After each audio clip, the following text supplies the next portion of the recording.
आज शरद राव जी का जीवन देखते हुए लगता है कि जहाँ पे उनकी नज़र गुजरेगी सब दूर से उनको सलाम आएगी। और उसका कारण करीब करीब 5 दशक से ज़्यादा अखंड एक निष्ठ साधना, वन लाइफ वन मिशन, ये हम सुनते हैं, लेकिन उसके लिए अपने आप को खपा देना सरल नहीं होता है। ज्यादातर आजादी के बाद और खास करके 70 के दशक के बाद देश में जो नेतृत्व आ रहा है वो राजनीतिक आंदोलन की कोख से पैदा होकर के आ रहा है। लेकिन शरद राव रचनात्मक कामों की कोख से पैदा हुए राजनेता है। पिताजी कोऑपरेटिव मूवमेंट से जुड़े थे, मां राजनीतिक जीवन होने के बाद भी शिक्षा के प्रति समर्पित थी और उनके जीवन में भी, और आज भी शरद राव वो अपने प्रवचन में तो थोड़ा संकोच करके बोल रहे थे कि मैं थोड़ा बहुत समय शिक्षा के लिए दे रहा हूं, लेकिन जितना निकट से मैंने देखा है, जब भी उनसे मिलते हैं या उनके अगल बगल के लोगों से जानते हैं, अधिकतम उनका समय रचनात्मक कार्यों में लगा हुआ है। आज भी कोई बारामती जाकर के देखेगा तो चारों तरफ कुछ न कुछ रचनात्मक गतिविधियों में शरद परिवार की महक आएगी। और इसलिए राजनीतिक जीवन होने के बाद भी उनका जो मूल पिंड रहा है वो रचनात्मक गतिविधि का रहा है।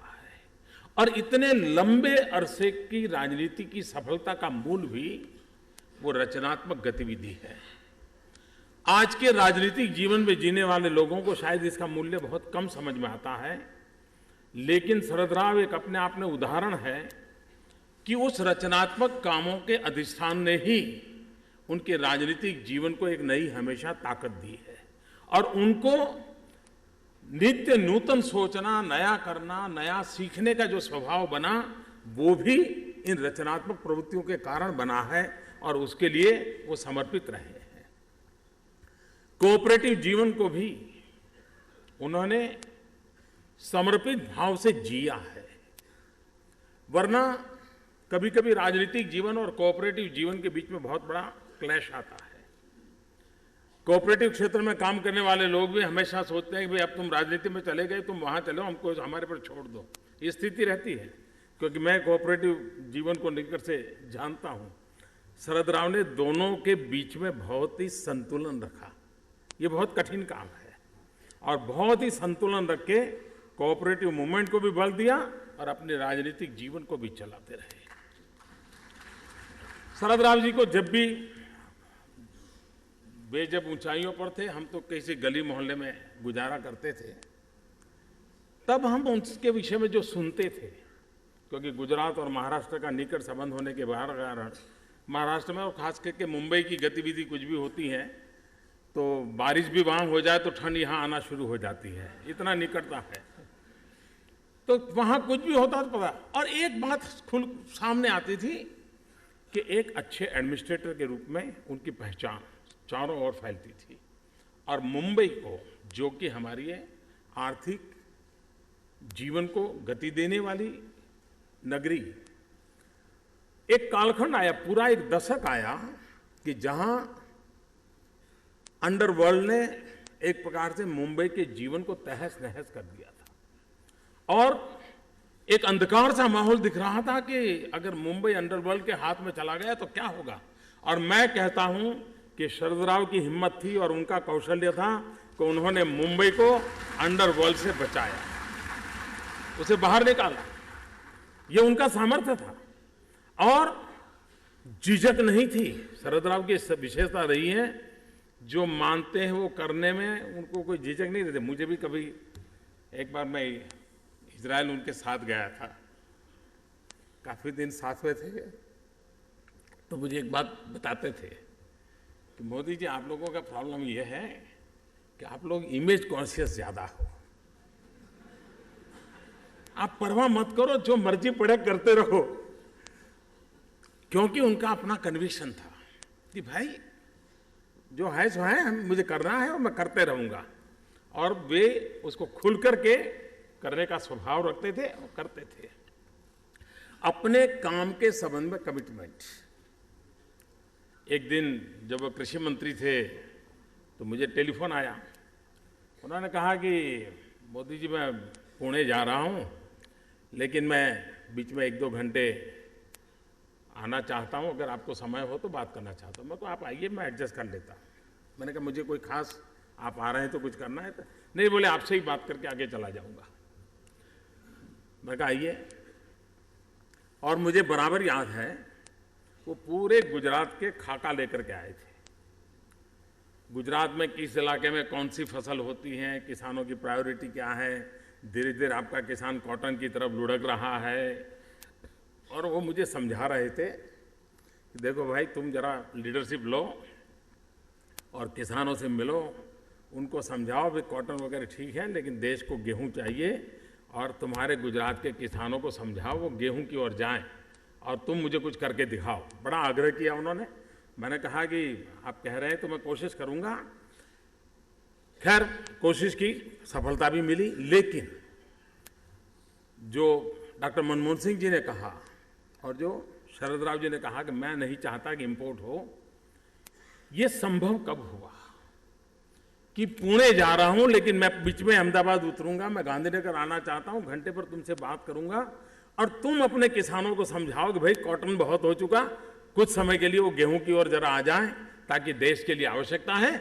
ये जो भाव था, अपने काम के लिए जो कमिटमेंट था, ये कमिटमेंट मैं समझता हूं कि वरना मंत्री है तो चिट्ठी जाएगी, सूचनाएं जाएगी, अफसर लोग 2 फोन कर देंगे, लेकिन इस काम को अपना काम मान करके लग पड़ना, ये कमिटमेंट शरद राव को कभी भी मिली।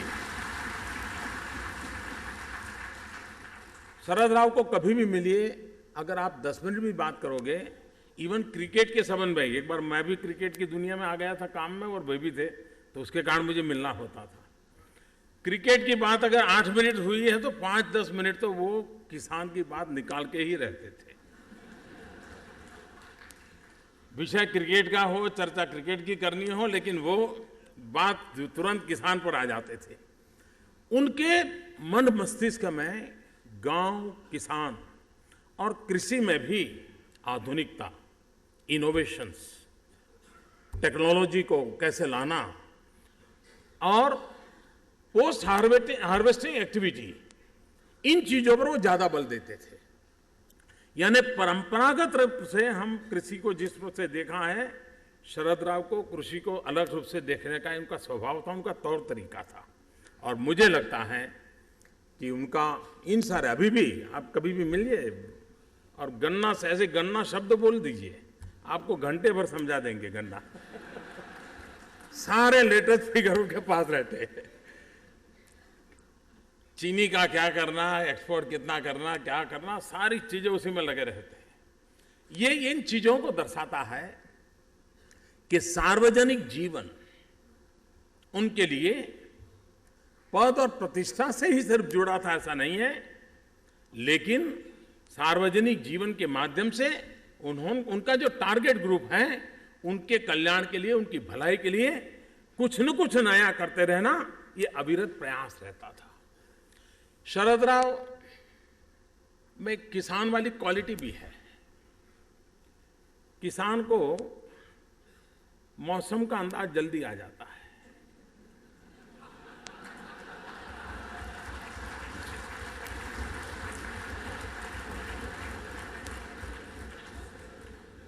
शरद राव ने उस गुण का राजनीति में भरपूर उपयोग किया है।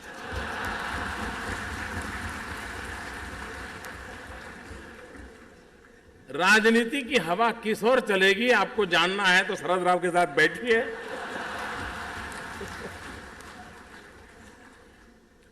मुझे प्रतिभा ताई को एक विशेष रूप से आदर करना है। बाकी चीजें तो सुप्रिया बहुत अच्छे ढंग से बताएगी, लेकिन प्रतिभा जी ने एक अच्छा कलेक्शन किया हुआ है, देखने जैसा है। और अब तो उसको एक फॉर्मल व्यवस्था में भी रखा है। बारामती को भी जाए तो जरूर देखें। शरद राव ने सार्वजनिक जीवन शुरू किया, तब से हर छोटी मोटी चीज ने प्रतिभा ताई ने जिस प्रकार से संभाला है, संग्रहित किया है, उस पर नोटिंग किया है।